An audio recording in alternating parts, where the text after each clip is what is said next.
텐션 한 번 더 올리고. 자. 제 얼굴 잘생기게 나와요. 3번 안 할 때도 많긴 아, 한데 이렇게 솔직하셔도 되는 거예요. 하는 이것도 네.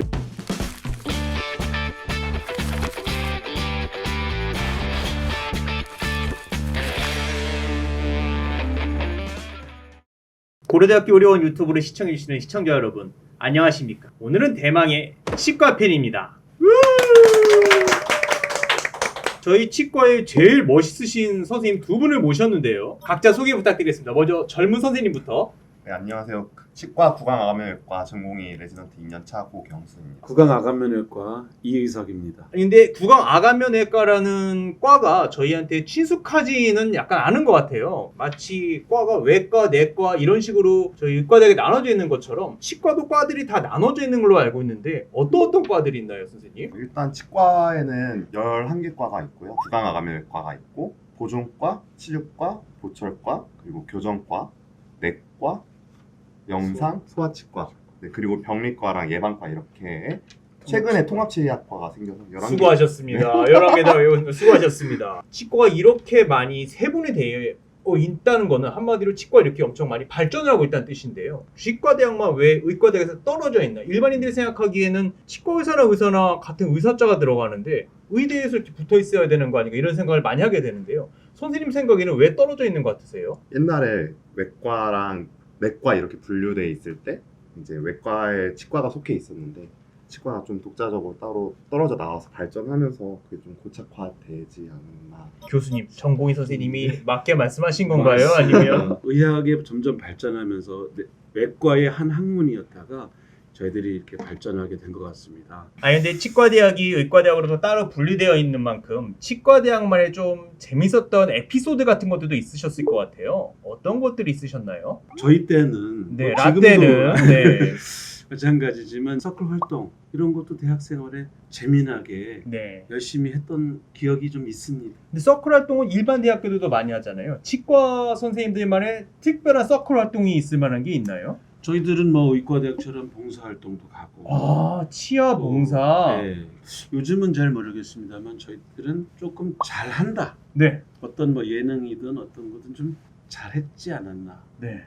네? 무슨 말씀이시고 의미를 잘 모르겠는데. 좀 이렇게 수준이 좀 높았다. 아, 이렇게 치과의 말씀을 드리고 수준이 싶은데. 다른 과대보다 높았다. 네. 아, 이거 자존심이 선생님 생각도 맞나요? 아무래도 동아리 활동 위주로 과가 돌아가다 보니까 네. 동아리 활동, 공연 동아리 예를 들어 뭐 밴드라든지 네. 뭐 연극 동아리 같은 데서는 동아리 활동을 되게 열심히 해서 근데 이런 부분은 제가 또 반박할 수 없는 게 치과 선생님들 중에 가수도 나오고 연예인들도 나오고 이래가지고 제가 반박할 수만은 없습니다. 일반 의사들이랑 대학 생활도 좀 다르셨겠지만 수련 기간도 약간 다를 것 같은데 치과 선생님들은 수련 기간이 어떻게 되죠? 일단 인턴 1년 하고 인턴 마무리하면 이제 과를 정해서 레지던트를 3년 하고 이제 아, 전문의 인턴 1년과 전공이 3년 네. 이렇게 하게 되겠군요. 저희 내과라든지 외과 가정학과와 똑같은 시스템을 가지고 있네요. 네, 맞습니다. 선생님 왜 아간면외과를 선택하셔서 수련을 받고 계시죠? 저는 일반 치과로 나가서 배우기 좀 힘든 면이 있지 않나 싶어서 구강외과 같은 경우는 특히 좀 치아뿐만 아니라 치아 외적인 것도 좀 많이 배울 수 있어서 그래서 구강외과를 선택하고 더 수련을 남게 됐어요. 교수님, 구강외과가 방금 치아뿐만이 아니고 치아 외적인 것도 본다고 했는데 어느 부분까지 보고 있습니까? 신체 부위를 얘기하는 거거든요. 네. 구강, 그다음에 네. 악, 네. 그다음에 턱, 턱, 위턱, 네. 아래턱, 그다음에 안면, 네, 얼굴을 얘기하는 거예요. 네. 그래서 페이스가 들어가는 관은 저희가 유일하다.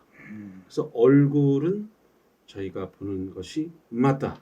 이렇게 얼굴은 네. 구강아간면외과에서 그 그렇죠. 말씀이시죠? 저도 요즘 턱에서 가끔 딱딱 소리가 나고 그러는데 말입니다. 그런 경우에도 구강아간면외과를 찾아야 되는 게 맞나요? 맞습니다. 턱 관절 질환으로 음. 우리 턱 관절은 우리 몸의 관절 중에 유일하게 빠졌다 들어갔다 하는 그런 자유로운 관절입니다. 그리고 아래턱이 하나로 붙어 있어서 우리가 스트레스 받는다든지 긴장을 하게 되면 턱 관절이 무리가 오게 됩니다. 그래서 이런 턱 관절 질환도 우리 구강 안면 우리말로 표현하면 얼굴, 턱, 구강외과 얼굴 턱 구강외과. 이렇게 보시면은 좀 편안하게 보실 수 있지 않을까. 사심을 겉들여 질문을 하나 하자면 네. 턱에서 소리가 나면은 그때는 치료를 받아야 됩니까? 아니면 안 받고 좀 지켜봐도 되는 겁니까? 치료를 받아야 됩니다. 소리가 어떤- 난다는 것은 네. 턱 관절의 디스크가 밖으로 나오면서 소리가 나는 거. 어떤 치료를 받아요? 그럴 때는 턱 관절 치료가 있습니다. 그 치료 방법은 네. 약물요법, 물리치료, 그다음에 운동요법, 또 여러분들 잘 아시지만 장치 치료가 있습니다. 마지막에 이제 치료 방법으로 턱 관절을 대치하는 관절 치환술도 있습니다. 우리 무릎 임플란트 하듯이 턱 관절 자체를 인공 관절로 대체하는 수술까지 있는데 대부분은 그런 보존적인 요법으로 치료해서 해결을 하려고 노력하고 있습니다. 치과를 가기가 무서운 게 치과하면 어렸을 때부터 안 좋은 기억이 있거든요. 드릴 소리, 비명 소리 이런 것들이 있는데 선생님 이 말에 동의하시죠? 아직도 무서워하시는 분들이 많기는 음. 한데 저는 치료하는 입장이니까 겁내지 않으셔도 괜찮으실 것 같거든요. 네. 요즘은 좀 최대한 안 아프게 무통 마취도 있고 뭐 다양하게 안 아프게 치료하려고 하는 추세라서 그래도 조금 겁을 좀 많이 안 내주셨으면. 교수님 그 치과 치료가 과거와 현재에서 달라진 게 있다면 어떤 것들이 있나요? 과거에는 주로 국소 마취 네. 방법으로만 치료했지만 최근에는 매우 다양한 무통 주사 방법도 있고 그리고 진정요법도 있고 다양한 그런 마취 방법들이 발전했습니다. 사실 저도 치과 치료를 제가 받으려고 의자에 의자에 눕는 순간 그때부터 불안이 엄습하면서 네. 그런 건 사실이에요. 네. 그래서 이것을 없애기 위해서는 치과에 보다 친해져서 평소에 자주 네. 3개월 내지 6개월에는 최소한 스케일링 받고 잇몸 치료 받고 충치 치료 받으면서 꾸준히 관리해 나가는 것이 동통을 없애줄 수 있는 그런 방법이 된다고 할 수 있겠습니다. 최근에는 인상체득 시에 불편함을 해소할 수 있는 스캐닝을 이용한다든지 또 3D 프린팅, 최근에 발전해가는 의학공학적인 모든 기법이 치의학에 가장 먼저 사용되는 것 같습니다. 게임할 때 쓰는 그런 시뮬레이션 시스템을 치의학에 접목을 해서 환자 치료 전후에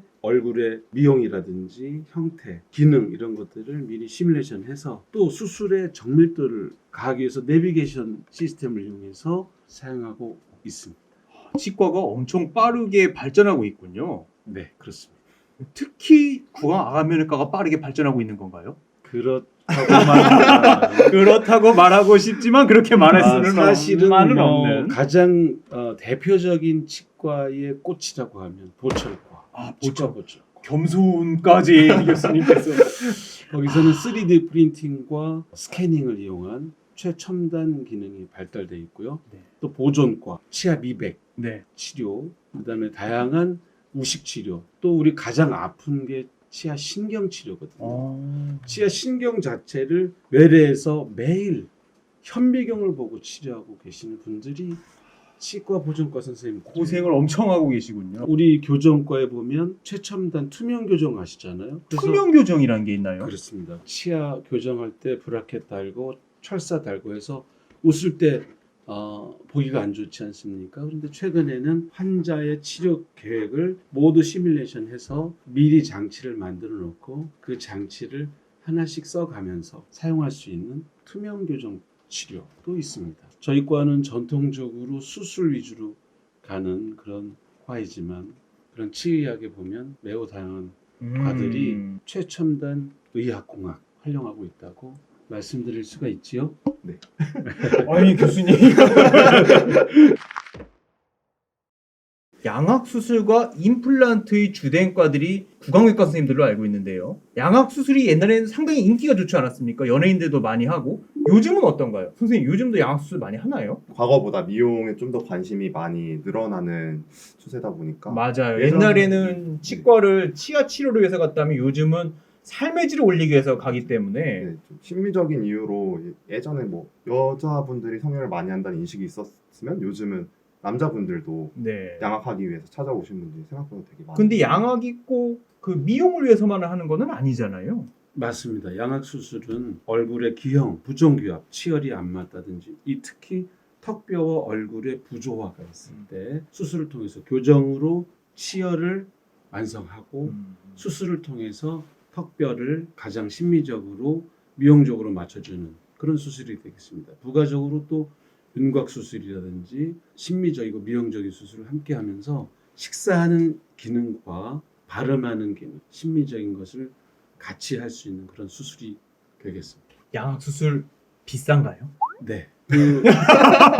이렇게 솔직하게 얘기해 네, 주시면. 그러나 저희 그 치과 의사들이 노력을 해서 뭐죠? 보험도 있습니다. 아. 해당하는 항목이 네, 전신질환이라든지 네. 너무 과도하게 위턱 아래턱이 맞지 않는 부분이 10mm 이상 네. 과도할 때는 적용할 수 있습니다. 다만 심사를 받아서 인정을 받아야 되겠지요. 보험도 된다는 사실은 몰랐습니다. 그리고 또 어르신들 모시고 갈 때 또 임플란트가 걱정이거든요. 임플란트 비싸지는 않은지 오래 걸리지는 않은지 옛날보다는 치료가 많이 좋아졌다고 들었는데요. 기법들이 발전을 많이 했나요? 맞습니다. 저 때는 임플란트 비용이 상당히 비쌌었습니다. 약 300만 원에서 600만 원 정도. 300에서 600 네. 전체 하는데 치아 하나다. 하나에 네, 이야. 그래서 일반 환자분들이 접근하기가 어려웠었습니다. 이 또한 우리 치과 의사들이 네. 노력을 해서 가격을 많이 낮추고 또 최근에 국민건강보험공단과 협력을 해서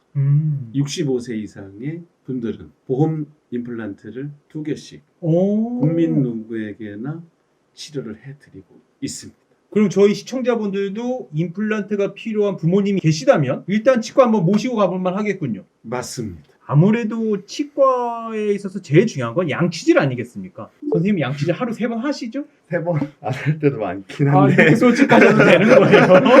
아 그래도 치과 의사가 됐으니까 좀 더 꼼꼼하게 아, 의사가 되니까 한다는 것도. 좀 더 제대로 최대한 좀 열심히 하려고 노력. 선생님 이거 전공의 선생님이 이런 거에 대해서 어떻게 생각하십니까? 이해하고 있습니다. 아, 예. 스승의 사실은- 마음으로 이해를. 네. 네. 저는 사실은 치과대학을 다닐 때는 그 3번이라는 숫자 칫솔질에 많이 신경 썼는데 그때 배운 지식에 의하면 우리 옛날 선조들은 칫솔질을 많이 못했어도 우식이 많이 발생하지 않았던 2가지 이유는 우식이 뭐죠? 이가 썩는 설탕이 들어간 음식이 없었다든지 설탕 섭취량이 지금 늘고 있죠. 그렇죠. 채소를 저작을 하면서 자연스럽게 바뀌어졌었습니다. 아, 그런 게 또. 네. 제가 권해드리고 싶은 것은 밥 먹을 때만 이를 닦으려고 하는 게 아니라 우리가 초콜릿, 사탕, 또 음료수 먹을 때 네. 군것질하고 나서는 입을 양치질하고 칫솔질하고 최소한 가글링 최소 가글. 예, 하는 것이 좋지 않을까. 교수님, 가글액을 또 너무 자주 하면 입안에 있는 좋은 균들이 죽는다는 얘기도 제가 들었던 것 같은데. 그러나 가글액을 쓰면서 하면 더 좋고 네. 없으면 생리식염수 구하긴 또 쉽진 않죠. 네. 일반 수돗물로 네. 입을 헹궈주는 헹구는 것만이라도. 그런데 우리가 입을 헹군다 그러면 네. 보통 목전만 헹구는 가르륵 하는 아, 가르륵. 하는 그거보다는 치아가 고루고루 씻길 수 있도록 치아를 씻어주는 것이 중요하군요. 네. 옛날에 네. 그 아주 유명했던 코미디언 누구 말씀하시려고 지금 나한테. 네. 그때는 이렇게 그럼. 이런 분이 아, 이거. 있었어요. 아니, 교수님, 근데 또 이 양치질을 할 때 분노의 양치질을 하시는 분들이 있단 말이에요. 올바른 양치질은 아니겠죠? 저희들이 보통 양치질하면 습관이 들어서 칫솔모가 눌리도록 해서 이것도 이렇게 하는 분들이 지금 계세요. 묘사하신 것 같은데. 그렇게 되면 정말로 칫솔모가 치아와 잇몸 사이에 정확하게 작용을 하는 게 아니라 눌려져 가지고 치아만 마모를 시켜서 이가 시린다든지 잇몸이 퇴축돼서 치경부가 노출된다든지 치근이 노출되면 또 치아 후식증에 취약해지는 칫솔모의 탄력을 살려주고 정확하게 구석구석 활용할 수 있는 그런 회전법, 칫솔모의 탄력을 살려줄 수 있는 그런 칫솔 방법을 권해드리고 싶습니다. 그래서 치과의사 선생님께 조언을 구하고 의견을 들으면 좋고 무서워하지 말고. 그렇죠. 그리고 또 어렸을 때부터 네. 아이들을 네. 치과에 계속 데리고 다녀서 친근해지고 그런 공포도 줄이고 아니, 교수님, 어렸을 때 얘기하시니까 저도 기억이 나는데 저 어렸을 때 어머님께서 저희 치아를 실로 걸어가지고 어떤 때는 또 문지방에 걸어가지고 그렇게 빼고 돌려서 까치가 가져가라고 던졌던 기억이 있는데요. 요즘도 그렇게 많이 하나요? 아니면 치과로 많이 찾아오시나요, 애기들도? 요즘에는 거의 다 치과에 오셔서 치과에서 예방 치료하듯이 불소도포라든지 이런 걸 하면서 아이들의 치아를 관리. 예전에는 유치는 발치만 하는 게 아니고 그렇죠. 토탈 케어를 토탈 케어를 해야 되죠. 왜냐하면 그때부터 잘 관리를 해야 아. 치열이 반듯하게 나니까 네. 나중에 얼굴이 이뻐지겠죠. 어려서부터 치과에 와서 발치하는 일이 아마 대부분일 것 같고 실로 뽑는다는 건 정말 우리 어렸을 때 아니, 선생님 어렸을 때 실로 뽑았었나요? 아니면 어떻게? 저는 실은 안 쓰고 아 실은 안 쓰고 손으로 그냥. 아 손으로 더 대단한 사람이 여기가 더 라떼네요 이 치과 선생님이. 의사의 자격이 네. 그때부터 이미 아 본인 치아를 셀프로 보면서. 치료하는 아 정말 무서운 사람입니다. 어렸을 때부터 치과를 편하게 찾아가야 되겠군요. 네, 네, 네. 알겠습니다. 아니 오늘 이렇게 좋은 시간을 가져가지고 치아 치료에 대해서 많이 배울 수 있었고 구강 아간면외과가 이렇게 많이 발전하고 치과 자체가 이렇게 많이 발전했는지 저도 잘 몰랐는데요. 오늘 이렇게 여기서 구강 아간면외과 및 치과에 대해서 알아봤고요. 과거 현재를 아우르는 토크를 진행해봤습니다. 구독 좋아요. 알람 설정 부탁드려요.